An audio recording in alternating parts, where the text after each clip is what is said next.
The term cyberbullying refers to the use of internet or mobile technology to harass, intimidate, or cause harm to another.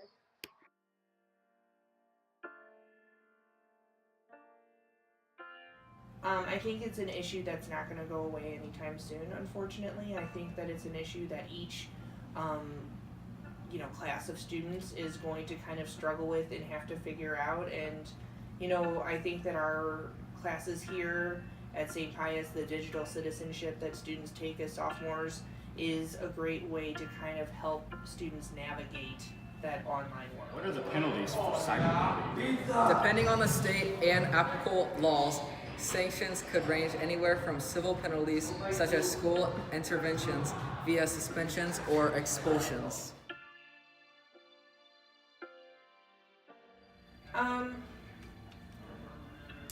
Yes and no. I think part of it is just a learning process, a maturing process as people grow up. Hopefully they start to realize, like, hey, when I just say things off the cuff or when I say things maybe they're misinterpreted. I think sometimes that's what happens online too, is there's like things are taken out of context or things are said in the moment and they're not, people don't realize like it's there forever. And even when you've cooled down or when you've maybe had a different perspective, like, that ugly comment is still going to be there. And, those are things that, as young people growing up, like, you have to learn, as before it was just, you would have to think about what you say, now you have to think about what you type as well. The states that are colored blue are the states that have anti-cyberbullying laws, and the states that are colored red are the states that have no laws preventing cyberbullying. The 2006 death of Megan Miner promoted Missouri lawmakers to update state harassment laws earlier this year so that it now covers bullying and stalking done through social media like emailing or text messages. Section is kind of unique, but we do only online child exploitation cases, which could be, adults communicating with minors on the internet, trying to entice somebody to meet, to things like that. That's the people that are soliciting a minor to produce, child pornography, things, those kind of cases. The harassment cases, which I think you're kind of referring to, my section does not handle. However, we used to handle them, but we now push them out to the district detectives. Those cases are where they have to make a credible threat, which is not, a First Amendment protection.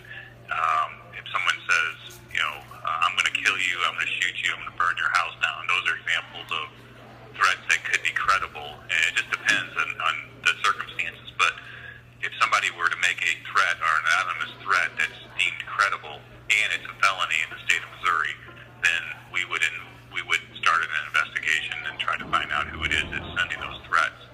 Cyberbullying to me seems a lot easier to do than physical one-on-one bullying. We're right here, I'm going to punch you in the face. But if you're on the computer, it's a lot harder to realize how hurtful your words can be because, you're sitting here typing and you don't see that other person on the other side of the screen. So you don't know how hurt he could be. So, just joking, you might be joking back and forth, but then when you say something and it gets a little too far, you need to make sure, watch yourself, make sure you don't take it too far. And if all else fails, you can always make sure they're okay and apologize. But I would say just watch yourself, watch everything you do, because it's a lot harder to bully in person, but it's a lot harder to realize if you're cyberbullying because of the fact that you can't see them, one-on-one, you're not sitting here right beside them.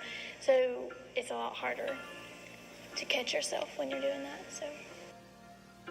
Until recently, no law specifically addressed cyberbullying, but legislators have not been blind to the increasing number of high-publicity incidents, including tragic results in certain cases, suicides, and school shootings, for instance.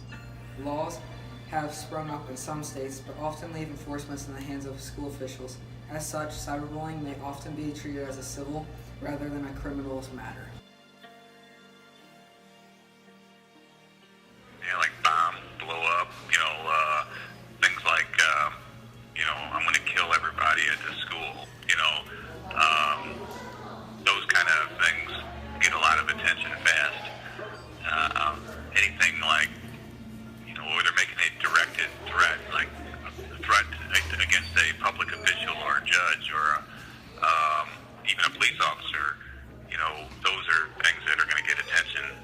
cyberbullying is a very important topic because I see kids and teens dealing with low self-esteem, depression, and feeling worthless because of the words people are saying online.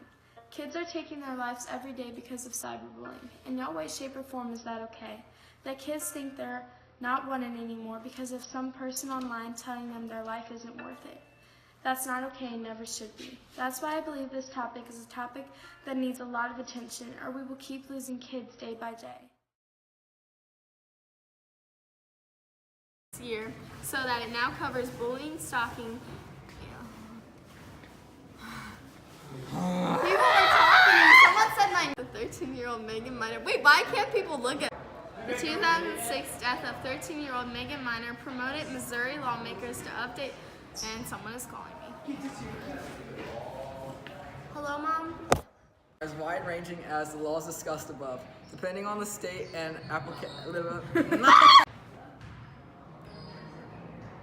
We going? Until recently, no law specifically addressed cyberbullying. Shut up! Okay. The penalties for cyberbullying.